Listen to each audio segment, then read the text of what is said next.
All right, so France, it's no surprise, we're very early adopters of the hallmarking systems. They're almost pioneers in this side of jewellery. And they have different marks for different things. And interestingly, especially for rings, they actually hallmark their pieces to the outside, unlike the UK where we hallmark to the inside of a ring. So of course they have different marks for different metals. So for gold, you've got the eagle's head, which you'll literally be able to see a little beak and almost like a feathered head as well. And then for platinum, the mark is a dog's head, or otherwise a wolf's head. And then in terms of the actual makers, in France what you do is you have a lozenge shape and you've got two initials and then you've got a small illustration in the middle. And essentially, once you can decipher the maker, it opens up an entire world to you. So we actually work with independent specialists as well as our own research teams.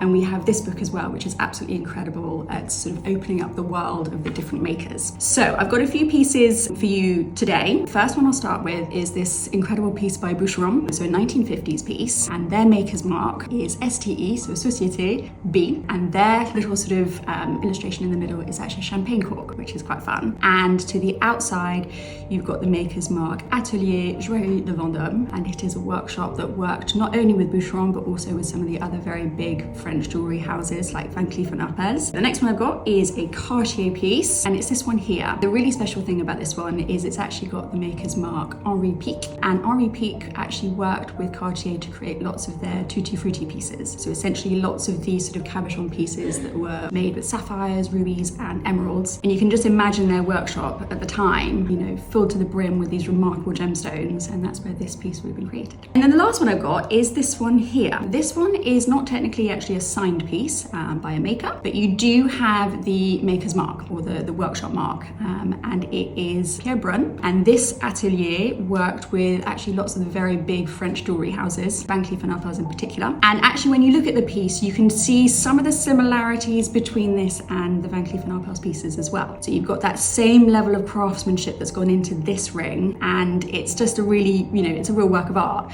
And even if you sort of look on the inside, you know, the way that they have done the back holing of it, I mean, it's a beautifully made piece.